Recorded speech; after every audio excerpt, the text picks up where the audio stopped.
Akcija vaša nema smisla, uistinu nema smisla. Ako nemate šta konstruktivno za reći, nećete postići lupanjem po klupama. Ništa.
Ne, ona nije upisana.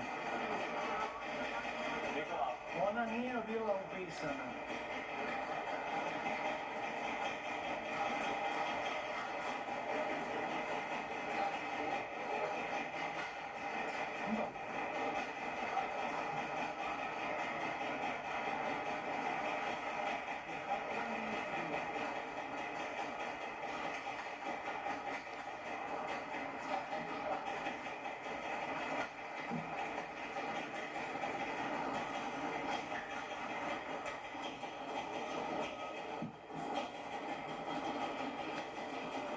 Predsjedavajući,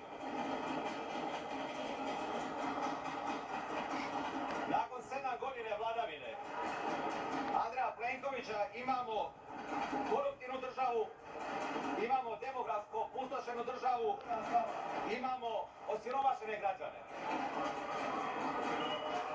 90% hrvatskih građana danas živi lošije nego prije 7 godina. Uvažene zastupnice i zastupnici, dame i gospodo. Drago mi je što danas imam čast predstaviti vam izvješće o radu vlade u 4. godini našeg mandata. Ovo je ujedno i posljednje izvješće koje ću predstaviti do redovnih izbora koji će se održati sljedeće godine. Prošloga tjedna 500. sjednicom vlade, navršeno 7 godina, očekuje je moja prva vlada. Kolega Pavliček, ja vam nisam dao stanku, u suradnji sa kršćanskim, narodnjačkim, liberalskim i temeljem članka 240 stavak 1 izričem opomenu s oduzimanjem riječi. dobila povjerenje Hrvatskog sabora. Temeljem članka 240 stavak 2 izričem opomenu s oduzimanjem riječi do kraja Ključne rasprave. okosnice svoje politike. To su prije svega politička stabilnost, pravna sigurnost, kvalitetan gospodarski okvir za rast i razvoj te društvena solidarnost.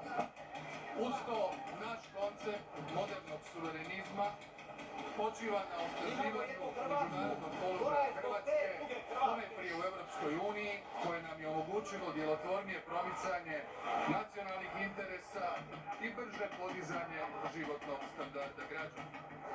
Moderni suverenizam znači istodobno držati smjer sigurne i europske Hrvatske, što nam jamči stabilnost, oporavak i razvoj gospodarstva unatoč krizama, ali i čuvanje naše domoljubne i obiteljske tradicije i vrijednosti koje su dio našeg nacionalnog identiteta i kulture.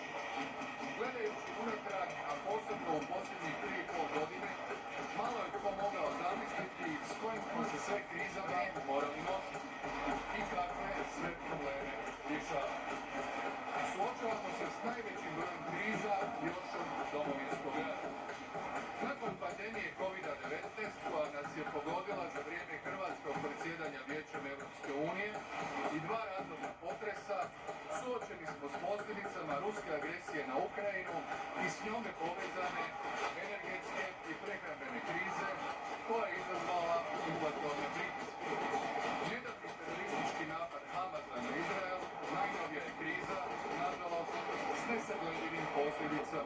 stabilnost